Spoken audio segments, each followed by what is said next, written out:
my distinct honor to introduce Dr. Scott Stripling back for a second time to the Christian Business Luncheon. He is the provost and a professor at the Bible Seminary in Katy, Texas. He will tell you all about that wonderful program. I happen to be a part of it, and I'm loving every minute. So if you are looking to continue your education in the world of Masters of Arts or a Masters of Divinity, it is a great place. It's right here in Houston to get that education and further your spiritual development. He and his wife Janet have been married for over 30 years, and they live in Sugar Land, Texas. They have 4 kids and 4 grandkids. We haven't added any more since I last saw you, okay? And he is also, not yet, he's also the director of the Associates of Biblical Research, and so he is here today to show us how God has called him to use his gifts of finding things in the dirt to prove and to give evidence to what God has already told us in Scripture, and so we are looking forward to hearing from him. Come on up. Thank you, Meredith. Good afternoon. Thank you for having me here today, and feel free to get up and move around as you need to. Could somebody do me a favor, and when I have 5 minutes left, just give me a high five. I was speaking once, and I asked them to give me a high five when I had 5 minutes left, and so the guy did, and then I kept talking, and then he went like this, and I thought, oh, they want me to go 5 more minutes. And this happened several times. Turns out he was trying to say stop, stop, stop. So when you give me the high five, I'm going to assume you want me to go 5 more minutes. As Meredith said, I'm super excited to be a part of the Bible Seminary. We're growing young seminary, just adding some new concentrations. Currently, just up to the master's degree level, although we have our sights set on inaugurating some PhD programs in the not-so-distant future as well. One of our programs is in history and biblical archaeology, and so I'm one of those rare creatures that is a trained theologian, scholar, and also an archaeologist, and my PhD is actually in ancient Near Eastern archaeology. So those two worlds came together for me in an incredible way, and I'm going to share a little bit about that with you today and what my faith journey was. But I'm super excited to be engaging in the arena of ideas. Have you ever heard anyone say that archaeology contradicts the Bible? Boy, I sure have. Oh yeah, you know, they dug here and they didn't find evidence of the Bible or whatever. Well, that's very, very overstated, and so I'm excited to be able to engage and to talk with you about that engagement. So let me get a couple of commercials out of the way. At the Bible Seminary, we have a museum exhibit that opens on March 1st, and there are cards on your table that tell you about that, so feel free to take one of those or take a picture of the card. I need to use the mic. Yeah. This one? The one that you just, that one might work too. The handheld, okay. Let's try that. How's that? Okay, do I start over or just keep going? Okay. So we have this new museum exhibit that has 170 artifacts, many of which my team excavated in Israel and Jordan over the last couple of decades. And I hope that you'll schedule this, you'll come by, just drop by anytime really during the year. But if you want to schedule a group, you can do that at our website. So we're very excited about Joshua, Judges, and Jesus, a walk through biblical history. The card that you see on your table has a picture that is on display, and this is called a magical incantation bowl. So a lot of people thought a lot of different things about magic and demons and the supernatural world.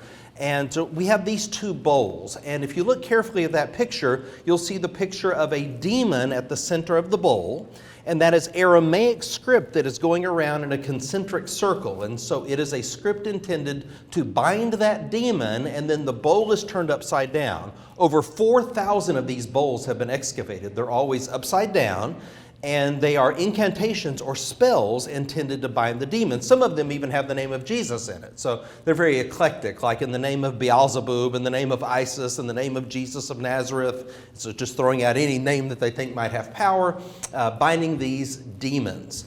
Now, Dr. Craig Evans and I published these bowls a couple of years ago in a peer-reviewed journal, and that will be available when you come visit as well. But that's just one example of many, many artifacts, each one with a story that we hope you will come and check out.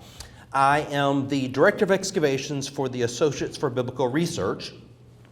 That is a consortium of 14 universities here in the United States. University of Northwestern, Lee University, Pikeville University, and so forth, that participate with us in the excavation. So it gives a means by which students and professors from other organizations can be a part of what we're doing. And of course, our students at the Bible Seminary play the lead role as the lead organization in the excavations currently at ancient Shiloh. Now, prior to that, we excavated at other sites in the highlands of Israel as well. And if you kind of follow me on social media, you know that this last week there's been a lot of news because we found a little tablet 2 by 2 centimeters in our excavations on Mount Ebal. Now, Mount Ebal, Joshua 8:30, Joshua built an altar on Mount Ebal. So 2 years ago, we excavated at Mount Ebal and recovered through our very advanced wet sifting techniques. We recovered this small lead tablet that we now know has text on it. And we now know it has a curse on it. And that's all I can tell you right now. But in the next few months, all this will be public. But if you kind of Google my name, you'll see the news stories that are out there already. Tremendous interest in how Bible and archaeology interface. So I thought what I would do today is talk with you about the top 10 finds in archaeology in the year 2021. And then hopefully we'll have a little bit of time at the end for Q&A. So here we go. This is a countdown list. Oh, I need to hit the little button. I need a box like this. Okay, number 10, Jerusalem evidence of earthquake from the time of King Uzziah. Remember that Isaiah the prophet, his ministry spanned 4 kings. Uzziah, Jotham, Ahaz, and then Hezekiah. So in the year that King Uzziah died, I saw the Lord, he said. And so the Bible records an earthquake in the days of Hezekiah, in the book of Amos, in the book of Zechariah. And sure enough, 30 years ago in Jerusalem, it was thought that there was evidence of an earthquake from that time period, but nobody linked it directly to the biblical text. This last year, in an IAA dig, this clear destruction layer dating to that earthquake. And we can tell what earthquakes look like. Like I've excavated at earthquake sites. Like, for example, there were a mother and 3 children that were crushed almost 4,000 years ago when a mud brick wall collapsed and fell on them. They still had the jewelry on. Little girls had bracelets on. And, it's very moving when you get into the human element of this. But it's not destruction that would occur like where there's fire. It's where you're in the Jordan Valley, you've got tectonic plates, they start rubbing together, and now walls start collapsing. So the Bible talks about this earthquake. We now have evidence of it. Number 10. Number 9. A 27-year, 100-year-old toilet discovered in Jerusalem. There you go. And underneath this toilet is a septic tank, and it's carved into the limestone. This was a luxury in the ancient world, so this building was probably a royal or administrative building. Most people had outhouses, so to speak. But in important administrative buildings in Jerusalem, they did have indoor plumbing, so to speak. And you can see what it looked like. And it's kind of interesting because we love to excavate everything, including the toilets. So if you were to volunteer and come with me on a dig, and yes, you can come, just go to digshiloh.org and you can get the details. Someone asked me before we started today if she was too old. My response was that I prefer older volunteers. They're already accustomed to pain and suffering. And so they do very, very well on the archaeological dig. No, we do excavate the toilets as well because guess what? People drop all kinds of things in toilets that they're not willing to go after. And so we are. And so we go through the trash and we find interesting stuff everywhere. This helps us, we study the bones of the deceased as well. And so we can understand the pathology, the condition of their health at the time of death, their age, and so forth. Unfortunately, people were suffering in antiquity. Parasites, all kinds of pathologies that people were suffering with. Their teeth were in horrible condition.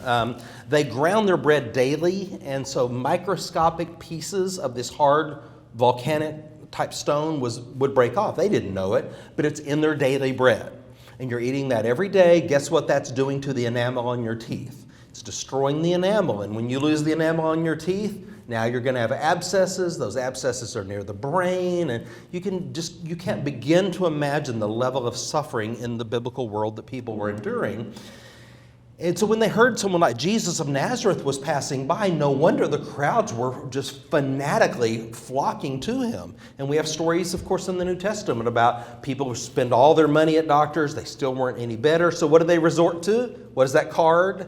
Magic. Now we're going to go to folk medicine and magic and some sort of cure to get rid of our diseases. Another toilet was found in the city of David in secondary usage. Sometimes these are socket stones from gate sockets, and once they wear through, they're then repurposed. A third toilet was found a couple of years ago at Lachish, the second largest site in all of Israel, second most important city in Judah. And there was a pagan shrine built into the gate at Lachish during the biblical period of the United Kings. Now, Hezekiah was a righteous king, but his father, Ahaz, was the most wicked, Ahaz, not Ahab, Ahaz, the most wicked king Judah ever had. He sacrificed his own sons to pagan gods, the Bible says. He shuts down the Jerusalem temple. Nobody can worship in Jerusalem. So that's Hezekiah's father, and they've got a co-regency for 13 years that overlap. Hezekiah just has to bite his lip until his dad finally dies. Now, when Hezekiah is in charge, he has major religious reforms. What does he do at Lachish when they shut down the pagan shrine and the gate at Lachish? They build a toilet on top of it. Okay, now we know what Hezekiah thought about pagan shrines. Number 8. Evidence of crucifixion from Great Britain. Prior to this year, we had 2 examples of crucifixion victims. One from Jerusalem, the guy's name was Yohanan, and we know this because his name was inscribed on his ossuary, and he had the nail still through his heel. It had hit like a knot in the beam, and they just extracted it. They left the nail in this man, Yohanan. He was crucified and then buried. We had another example of a man named Mattathias, the last of the Hasmonean rulers, and the nail was still in his wrist. In fact, it has calcified around the nail. And so there we had one still in the heel, one that was still in the wrist. This year, we got 2 more.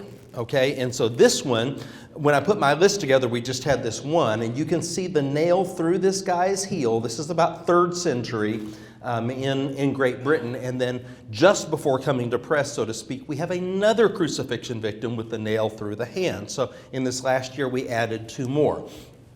Now, crucifixion may not be fascinating to you like it fascinates me, but we have a whole section at the Bible Seminary in our museum exhibit on crucifixion. And so you can see the actual nails. All these nails, incidentally, are the same length, 10.5 centimeters to 11 centimeters long. And they're thinner than you might think because they're not intended to hold the body up. The arms are tied to the cross to hold them up to maximize the length of their suffering. Instead, they're just intended to inflict pain. Now, remember, non-Roman citizens are crucified. Roman citizens are beheaded. What did you see in the news yesterday? A cemetery that was just excavated with 300 beheaded people in it? Roman citizens. So that's a gentleman's death when you get your head cut off. Crucifixion is the most horrific thing that was ever conceived. So that's number 8 on our list. Number 7, we have Davidic-era purple dye found on ancient cloth. And this is down south at Timnah, way down near Alat, where the tabernacle actually was for some period of time. But this comes from the murex shell. So there's a snail, it's called the murex snail, and you extract purple from this. This is how the priestly garments are dyed. When you talk about in the Bible, it's unclear whether it was blue purple or bluish purple, but I have no doubt that this is what it looked like. And since it's so dry at Timnah, it had actually survived. Now you can carbon date this because it's organic, and the date came back at about 1000 BC. Guess when King David is ruling? around 1000 BC. So you can get an idea of sort of the types of royal colors, royalty and priesthood that would be using this purple blue color.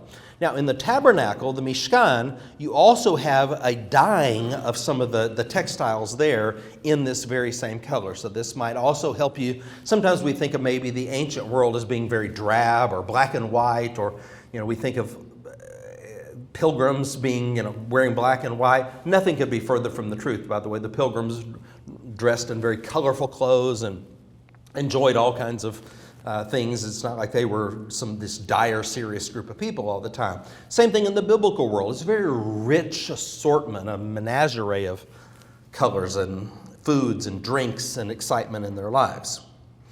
Even in the most ritually pure, what you might think of as legalistic religious situations, we have them on display in Joshua, Judges, and Jesus. You'll find jewelry and cosmetics and, all these sort of accoutrements of life. Oops. All right, here is number 6. New inscriptions from a church on the shore of the Sea of Galilee, and this is at a site called el-Araj. How many of you have been to Israel? Okay, did you go to Bethsaida? Quite a few of you. Well, guess what? We're not sure Bethsaida is Bethsaida. When it was excavated, there was no sign that said, "Welcome to Bethsaida." So we have to inductively determine these things. And so there's always been problems with Bethsaida. Number one, being 2 miles from the Sea of Galilee. Why would you have a fishing village that's 2 miles from the Sea of Galilee? All the other ones like Capernaum and Magdala are right on the water. I grew up in a little fishing village 50 feet from the water. I know what a fishing village looks like.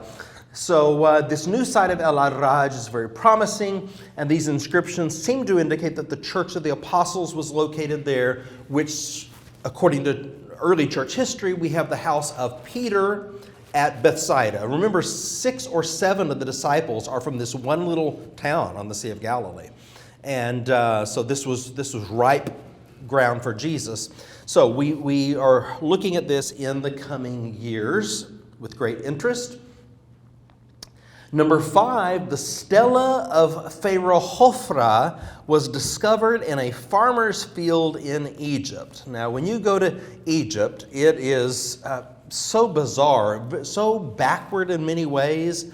Trash is all over the place, and it seems like a third world country. Yet, the most incredible riches and architecture is many times just right under the ground. So it's quite a juxtaposition. I mean, you can float down the Nile River if you were going on a Nile cruise, for example. You're going down the Nile River looking at the antiquities, and then you'll just see a cow floating by or something like that. Just very, very backward in some ways, but very advanced in other ways. This one is of great interest because Pharaoh Hophra is mentioned in the Bible. The Israelites in the time of Jeremiah, what was Jeremiah telling them not to do?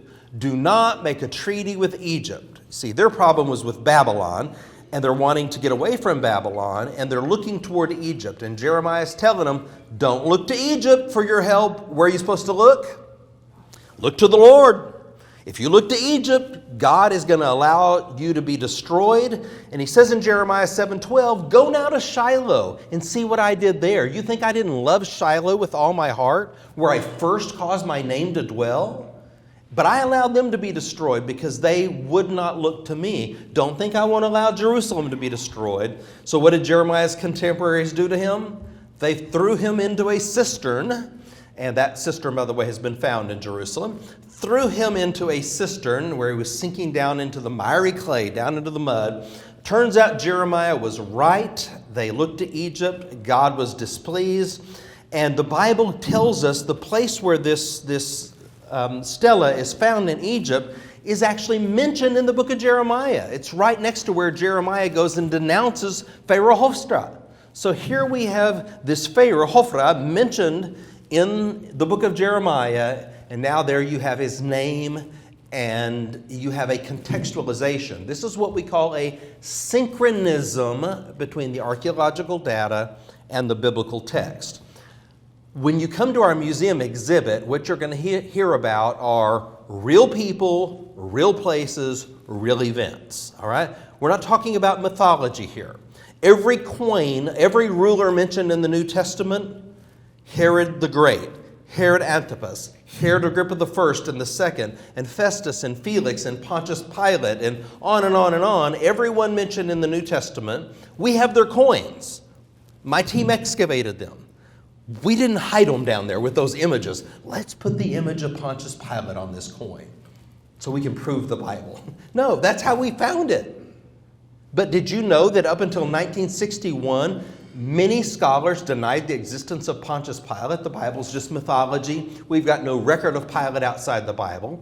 Well, we have his inscription on display in our museum exhibit. Nobody questions that now. You see, the world that I live in, the Bible is guilty until proven innocent. And so we have to engage in that arena of ideas. A few years ago, I was asked to speak at Hebrew University in Jerusalem, which I was happy to do. And there were about, maybe a little more than we have here today, master's level and PhD students in archaeology. So these are the leaders in the field of archaeology in Israel. I spoke to them for about 45 minutes about Bible and archaeology, similar to the way that I'm speaking with you, maybe with a few bigger words thrown in, but in a very similar way. And when I finished, nobody wanted to leave. They stood one by one to talk with me. And they all told me the same story. They said, this is amazing. You're the first one all year to use the Bible. They weren't against it. They hadn't even heard it. And this is in Jerusalem at the conservative university, Hebrew University. We're not talking about Tel Aviv University, where all things vile come from. We're talking about Hebrew University. And they hadn't even heard it. So you see what we're up against. And the exciting thing is that we're making a difference. By engaging in that arena, there's a great openness to the ideas as they're presented in the biblical text. All right, number 4. New fragments discovered from the Dead Sea. It's the first time in 60 years that we have new Dead Sea Scroll fragments, besides forgeries that are sold from time to time to gullible seminaries. We have one seminary that bought some fragments that turned out to be not true, and not a good story. So these are actually authentic fragments, and they're from the Minor Prophets. And you have a number of these fragments. And so it's very exciting that we still have caves down near the Dead Sea where it's very, very dry, where these textiles are surviving. So now remember, these finds I'm giving you are all from just one year. This is the year 2021, and none of us could excavate in 2021. They wouldn't let us into the country. So these are just all finds that are the Israeli Antiquities Authority and salvage projects essentially came from. We're not talking about in a normal year when we would be in the field. Number 3, the oldest alphabetic text in Israel discovered at Lachish. This is what we call a Lachish milk bowl ostrakhan. It's a mouthful, isn't it? And I told my kids I was going to abbreviate this as LMBO, and they said, Dad, that's not a good idea, okay? The Lachish milk bowl ostrakhan. This is a milk bowl, and we can date it concretely to the 15th century BC, which happens to be the century in which the Exodus and the conquest occurred. You have an Exodus from Egypt, according to the Bible, in 1446 BC. You have a conquest beginning around 1406 BC. That's the period of this style of pottery. That's indisputable. And guess what you have on the back of it? You have writing. Broken pottery is like the sticky notes of the ancient world. We have millions of pieces of broken pottery in the land of the Bible. We excavate about 2,000 sherds every day, broken pottery. Every one of those have to be washed and studied and analyzed. We put it under infrared and ultraviolet lighting to check it before we do anything else with it. Pottery is our language. You want to know what my love language is? It's pottery. And I am what you call a ceramicist. That means I'm an expert in ancient pottery. And by reading the pottery, we can determine the layer or the level that we're in. That is still our primary means of dating at archaeological sites. Now, this is so exciting because it has early language on it. Some, I believe, will argue that this is early Hebrew. others that it is a transitional script, but it certainly has an Egyptian influence to it. It's an alphabetic script. Let's just say that at the very least. It's alphabetic, and it's from the 15th century BC. Now, I know I'm kind of cutting in and out on this. I don't know what to do about that, but I'll just... I can use the other mic. I'd switch mics? Okay, how's that? It can't hurt. It only took me 20 minutes to figure it out, okay. I know, I'm good. I know. So, I mean, when people actually want to listen to what I have to say, this is exciting. So it is alphabetic script. And did you know that, 10, 20 years ago, people are still telling you that you don't have, the Bible is not even written until the Hellenistic period or the time of Josiah because there wasn't an alphabet. Well, that's now out the window. You know, clearly no scholar would argue that today. But do you see what I'm getting at? The Bible is guilty until proven innocent. They can write any objection that they want to the Bible, and then we have to disprove those contentions. So this is interesting. The Lachish milk bowl ostracon. This is a lattice motif, and it's a local imitation of Cypriot pottery from Cyprus. Number 2, a second ancient synagogue discovered at Magdala. 2 synagogues in the same first century village. Never been found. This was just found. It's the only city we have now with 2 synagogues in it from the same time. And I know what you're thinking. Methodists, Presbyterians, and I don't have a better answer for you. I mean, it is probably sectarian. They're 200 meters apart. I mean, give me another explanation for it because I don't have one.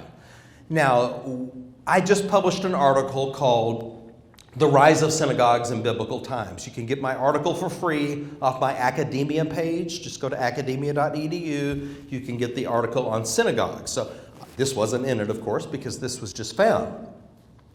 But we have scholars arguing that synagogues did not exist in the first century. Yet the Bible is very clear that Jesus preached in all the synagogues in Galilee and also in Judea. We have a number of stories. He takes the scroll of the prophet Isaiah while he's in the Nazareth synagogue and he begins to read and so forth. So again, we have to prove that that's not the case. Fortunately, we have proven that. There is now no question that synagogues existed at the time of the first century, and as of now, we even have cities with multiple synagogues within them. So I asked a scholar once, very well-known female archaeologist, very prominent, I said, I'm not wanting to be contentious, but what are these buildings then? If they're not synagogues, what is this? She said, well, these are large public buildings used for religious purposes. I said, well, you know what? In Texas, we've got a saying, if it walks like a duck, yeah, large public buildings used for religious purposes. But we don't have any synagogues.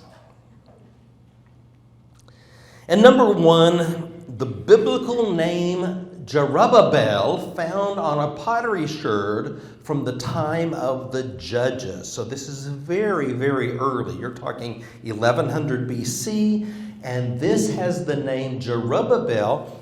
Pretty much everybody agrees that that's what it says. And you can see the name Baal or Baal in there, a pagan god, the storm god of the Canaanites. He's the son of El and Asherah within the Canaanite pantheon of gods. Guess who the Bible calls by that name? Gideon. The judge Gideon is called in the Bible Zerubbabel, which means let Baal contend with him. Now, what does the Bible say? He's tearing down the shrines of Baal, this pagan god. So they called him Zerubbabel. In other words, he's starting a war with Baal. So we'll call him Zerubbabel, or Gideon, if you will. The time period that he lived is the time period from this sherd. Now, was there more than one Zerubbabel? Okay, do we know this is our judge? Well, of course we can't prove that. Maybe there's more than one person by that same name. But there is no other place outside the Bible where you have the name Jerubbaal. That doesn't mean it doesn't exist. So when we found the name Goliath, for example, on a potsherd from Gath, and the Bible says Goliath is from Gath, again, we can't say maybe Goliath was a common name. And there were lots of people, lots of giants named Goliath, or lots of people named Goliath. But what it does tell us is that that was a real name from that time period. And again, real people, real places, real events to give it context. Now, the list goes on, you can imagine, of all the finds and all the evidence that's out there. And I don't know what I'm doing wrong on this mic, but apparently I'm kryptonite for these mics. So maybe if I just stand still. No. So, I was thinking about a young lady that was with us on an excavation from Lee University. And sometimes it's my job, well, often it's my job to take people to the emergency room. So when you have a large group, you're going to have people that have stuff happen while you're there. And so this girl, her throat was kind of closing up. And her friend came to me and said, you know, Ellie's having a problem. What should we do? I said, all right, get her in the van. We're going to take her to the emergency room. So we're waiting outside the emergency room, and I'm reassuring her that, you know, it's going to be okay. If you start feeling worse, we're parked right outside the emergency room. We'll take you right inside. Let's just wait here in the van. Let's be calm. We'll pray and just kind of chill. She felt like maybe she was going to throw up, and so we had a trash can there in the van as well. And finally, I told her, look, if you're not feeling better in 5 minutes, then I'm going to go ahead and take you in, because it had been an hour. And about that time, she started feeling better, felt like her throat was loosening up. And I said, well, praise the Lord, this is great. We'll go back to the hotel. So we start driving back toward our hotel, and she's saying, she's about 19 years old, a student from Lee University, and she's this beautiful young lady with this hair, kind of Puerto Rican type hair, but she's fair-skinned, but this hair that women would die for. Just a really, really sweet young lady. So she keeps saying, I think I'm going to throw up. And I'm, okay, just hold it a little bit, I'm telling her. Hold on a little bit. We're going to get back to the hotel.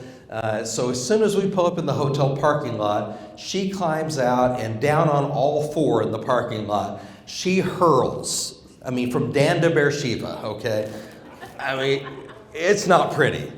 And so it's all over her, and it's in her pretty hair, and she's letting loose of everything. And we're there trying to like comfort her during this process. And she looks up at me. She looks up at me and says, praise God. I feel like a new woman. You know, that human element is a big part of what we do. It's not just that we're dealing with ancient people, but it's modern people that are connecting through some things that are really, really important. And so I hope that you feel like a new person also, and you don't have to go through what this young lady went through. She had actually gotten some peanuts, and she was allergic to peanuts, and there were some peanuts mixed in with what she had eaten. Okay, do we have time for Q&A? Okay, I don't know if we want to pass a mic around or if it will do any good. Like this will do good. Yeah. What's a stela? What's a stela from the Egypt? The question is, what is a stela? Okay, a stela or a stele is a large slab that is inscribed, and it usually tells a story of victory. So, I, Pharaoh so-and-so, conquered these people, and I spoke, and they melted like wax before me, and so on and so forth. So it's a large inscribed plaque. Think about the Cyrus cylinder that was here in Houston 5 years ago. Hopefully you saw it, because it hadn't left the British Museum since 1879 when it was discovered, and it's only left once, and it only came one place, and that was to Houston. And you know what that means? It means somebody in Houston wrote a big check. That it came here for a few weeks, so hopefully you got to see it. But there's multiple copies of that. There's 3 that we've recovered archaeologically, so you can imagine how many were made originally. So a pharaoh would make multiple stelas talking about his victory at Megiddo or something, and then they would be erected throughout the empire. Good question. Yes, sir. 2 questions. First one is,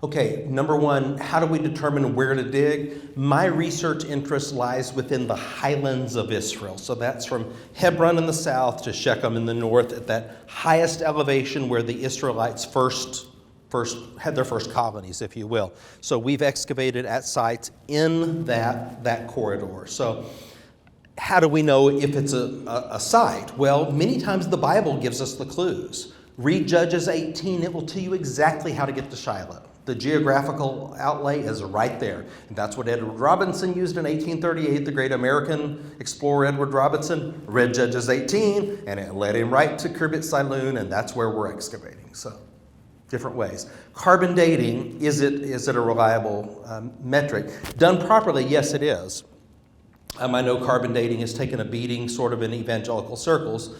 If it's older than 1400 BC, then you have to be very, very careful, because we have something that changes around 1400 BC, where up to that point, 3,400 years back, the pottery and the glyptic remains and the carbon dating, they all match.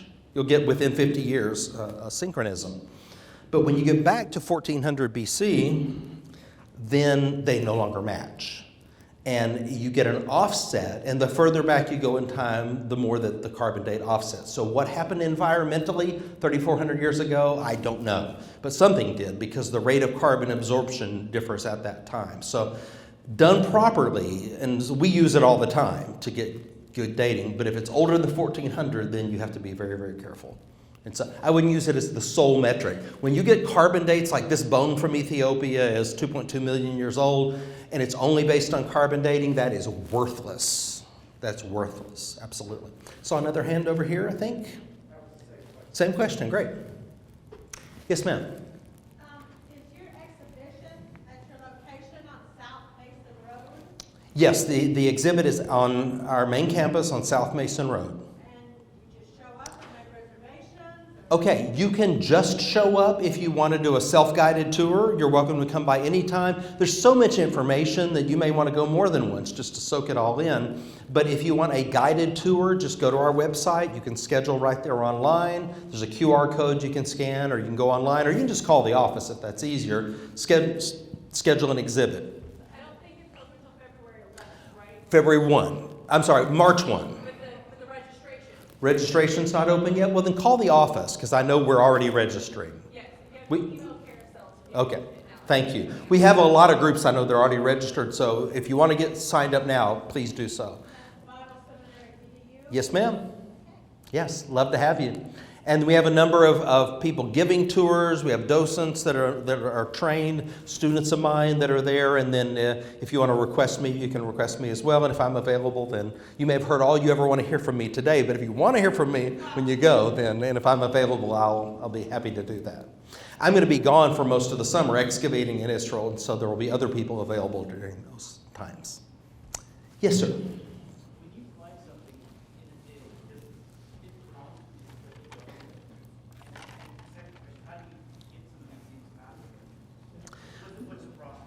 When we find something in a dig, does it belong to us or to the government? And to whom does it belong? And how do we get access to them? Yeah.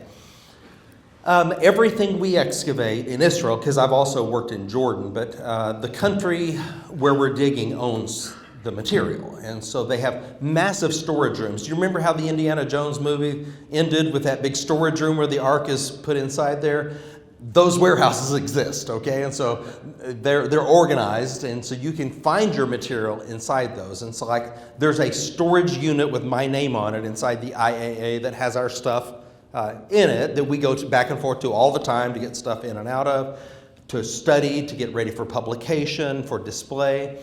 We get export permits to bring things out. But if it's going to be like for a long term, then it has to go through the U.S. State Department and the Israeli State Department, and that's very complicated. The stuff you're going to see when you come on our exhibit in Katy actually had to go through the U.S. State Department. When Obama was president and Hillary Clinton was running the State Department, wasn't exactly user-friendly environment.